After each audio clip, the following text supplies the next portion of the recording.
It's that dark, stormy night you've heard so much about. And you're home all alone. Who to depend on? Who to give you the fortification and courage that you need? Why, it's your BFF.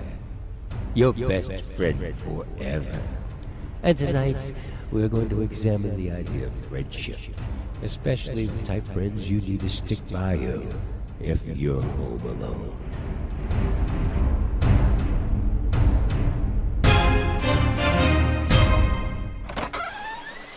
Cynthia, we're leaving, her mother called out to her from the bottom of the staircase. Cynthia rushed down the stairs to give her mother and father hugs before they left for dinner. She embraced them, and the smell of vanilla that was mixed in with cheap cologne that wafted through her nostrils.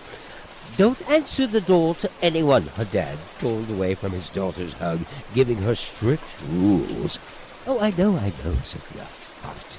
She pushed her parents out the door, knowing very well if she didn't make them leave now, they'd be late for their dinner reservations. Plus, she enjoyed the time alone. The front door shut, and she felt a sense of freedom in the air. She could turn the music up as loud as she wanted, dance anywhere without any interruptions. The excitement she felt was building up in her. She raced up the stairs at a track runner's speed, jumped onto her bed. Cynthia switched on the radio, changing it to her favorite station. Dancing around to the songs that played, she danced like a fool. Not a care in the world, because no one was around to judge her. She would never have the guts to dance in her room at her parents' home. A high-pitched bing noise came from her laptop. She turned down the radio a bit, sitting on her bed before opening the laptop. It wasn't one of those fancy ones with a webcam or anything. It was a laptop, and she loved it. On the screen popped up an instant message from her friend Lauren. "Lauren, 789. Hey, girl!" Cynthia hovered her fingers over the keyboard before replying back to her friend. "Cynthia, 1995. Been a while." Lauren, 789. "I know. I'm sorry about letting that fight ruin our friendship. I shouldn't have flipped out because you're dating my ex." Cynthia, 1995. "We were immature. Don't worry about it." A sense of relief overwhelmed Cynthia. It had been at least half a year since she talked to Lauren because of the fight they had. Knowing their problems were old news and should be put in the past was a good thing, and a smile crept onto Cynthia's face, making a dimple show on her cheek. Lauren, 789. "How are you and him anyways?" Cynthia, 1995. "Oh, we broke up." 5 minutes passed and no reply came. She checked to see if her internet was out. It would be a reasonable explanation because the storm brewing outside. The storm. The thunder cracked and the lightning lit up this night sky for a few seconds. The flashes, the wind whirled around, making it seem like it was whistling or singing the songs of the wind. Lauren, 789. "Oh, I'm sorry." Cynthia, 1995. "Don't be. He was a jerk anyway." Lauren, 789. "So true." Little smiley face. "So can I come over? I'm kind of bored. Parents are out." Cynthia, 1995. "Mine are out too. Come on over. You know where I live." "Be there soon. Be safe. The weather is terrible. Don't worry about me. I'll be fine." Lauren, 789, is offline.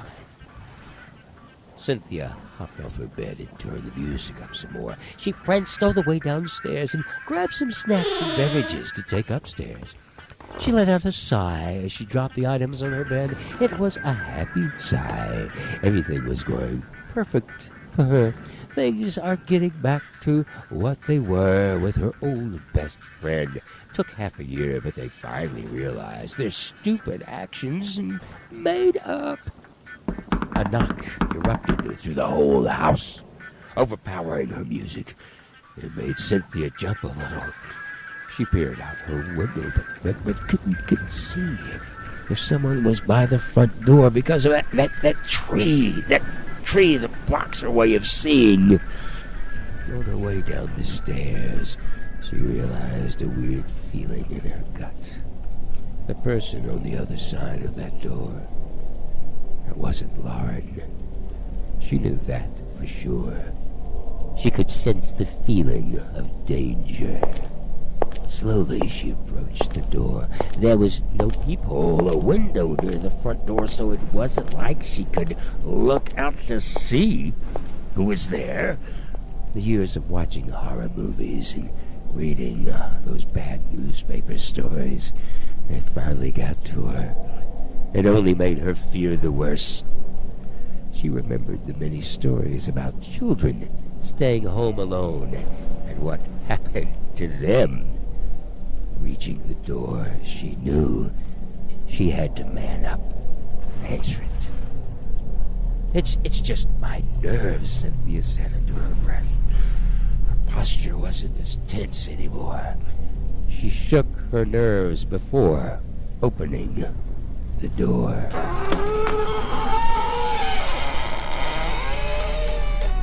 A stranger appeared in front of her, dripping wet from the rain. His facial features hard to make out due to the darkness, but the lightning helped a little with some of them. He had many wrinkles in his face, probably from years of frowning. He had clothes like a homeless man. He had a weird vibe about him, but she pushed it off as her nerves. "Can I help you?" she asked the strange man, with a tone that showed no fear or nervousness. "Good girl." He just walked away without saying anything. Cynthia walked inside, closed the door. No more answering the door tonight. Her thoughts swayed so much she barely noticed that her heartbeats were thumping in her chest like a bird trying to beat itself free from its cage. Her heart was the bird and her chest was the cage. Keeping that heart from bursting out, she made sure to lock the door before heading off to her room. Walking up the steps, the weird feeling she felt, it didn't go away. It stayed in her like a sickness. The more she ignored it, the worse the feeling got. Her room was like a sanctuary for Cynthia. Just walking in made her feel as if it was just any ordinary night where she should, if she wanted to, do her homework. But procrastination, of course, instead. The warmness of her room was a good feeling after the feeling of the cold, rainy night air. Her heart returned to normal, steady heartbeats. But the infectious feeling of something being wrong still stayed in her. She rested on her bed, listening to a piano melody and lyrics of the song on the radio.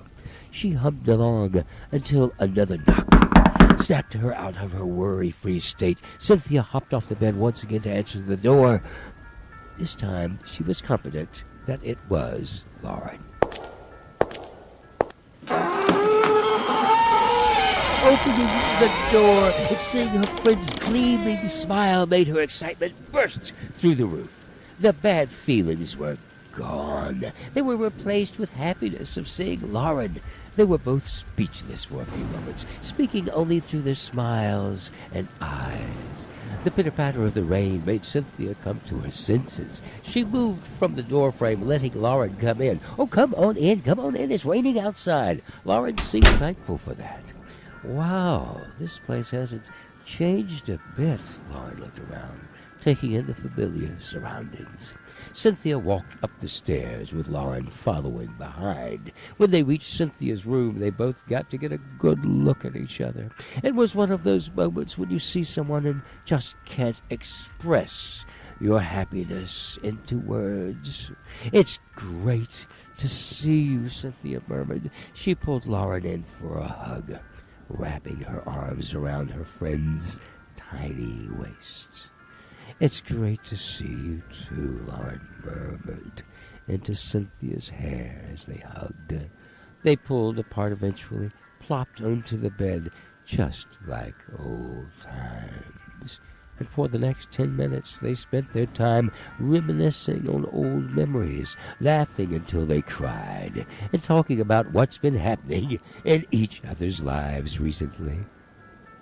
The familiar sound of an instant message came from Cynthia's laptop.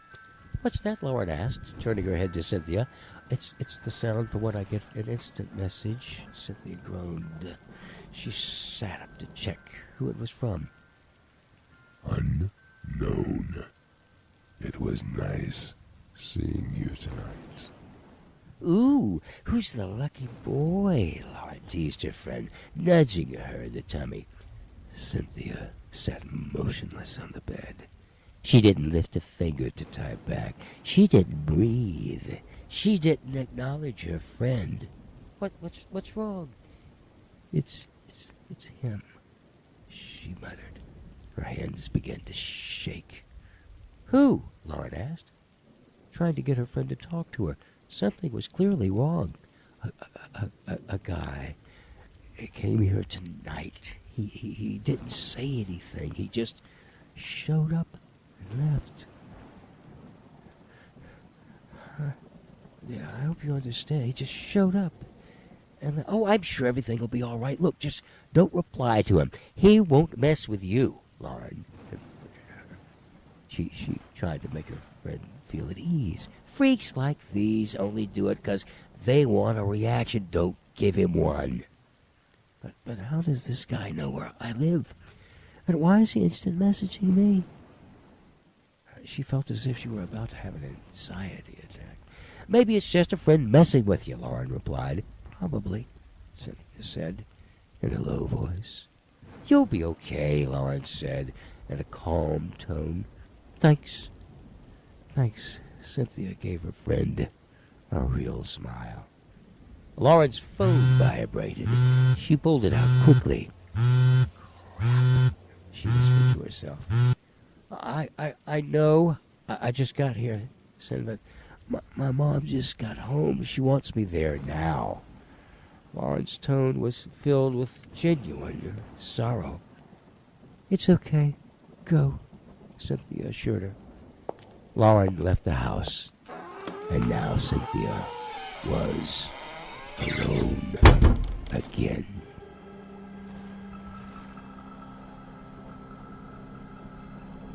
The instant message popped up again. Cynthia looked cautiously, knowing very well who it was going to be from. Nothing scared her more than that strange man. "Unknown. Home alone again, I see. It'd be sad to see something happen to your friend." Cynthia, 1995. Don't you dare touch her. She knew she shouldn't have replied back. But this was an exception. She didn't want to have the guilt of knowing her friend was hurt, maybe died, and she didn't do anything to save her. That would haunt her for eternity. Her phone began to ring. The call was coming from an unknown caller. Cynthia declined it. She tossed her phone onto the bed. More rings came from her phone. Someone is starting to beat the front door. And the burn inside her chest was trying to beat itself free again. The bangs got louder. Her phone kept ringing from unknown as she could feel her heart drop into her stomach. Simultaneously, everything stopped. The thumps on the front door and the phone calls just stopped. But her insides felt close to something like the storm outside. And that wasn't good. The sound of the front door creaking open made her realize the situation she was in was far worse than she could ever imagine. She needed to hide, and hide fast. Cynthia ran out of her room, crept to the top of the stairs. The door was ajar, but there was no sign of the man. The man was here, but she couldn't see him. Cynthia ran to a cupboard she knew of hidden in the house. She got in quickly, closed the door. The front rope would make her go up. which wasn't a choice because she was already at the top level of the house. The back rope would make her go down. And so down she went. The distinct sound of something being dragged made her heart pound. It sounded something close to some metal being dragged around.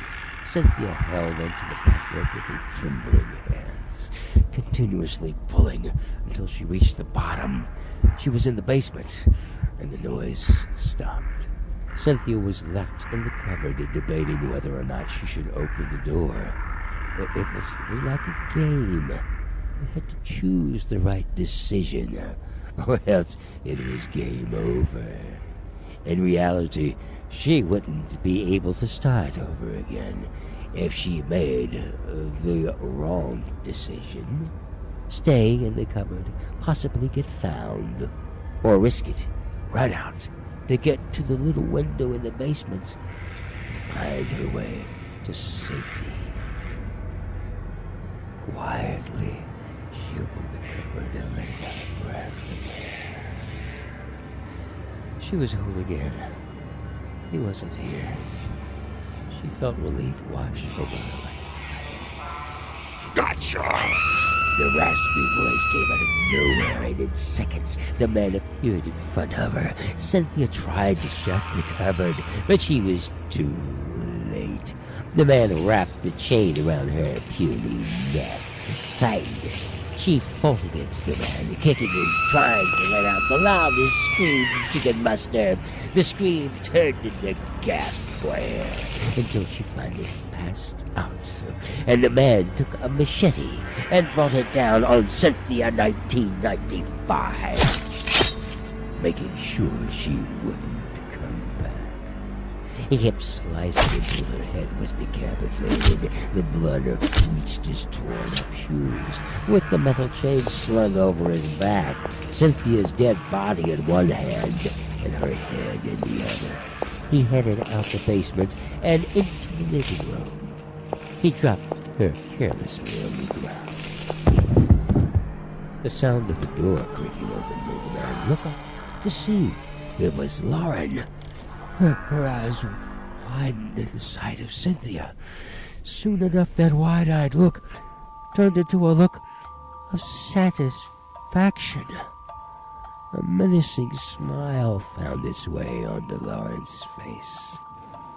The man walked up to Lauren, and she handed him a bundle of money as the man made his way out of the house. Before Lauren left, she looked at Cynthia's body and head one last time with a smile of victory.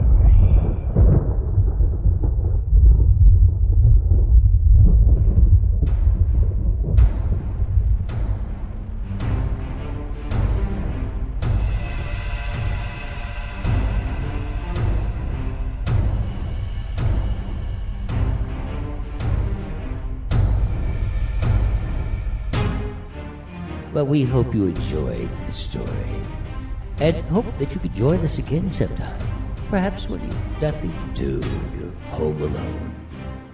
It does beat texting with your friends. Heaven only knows what can come from that.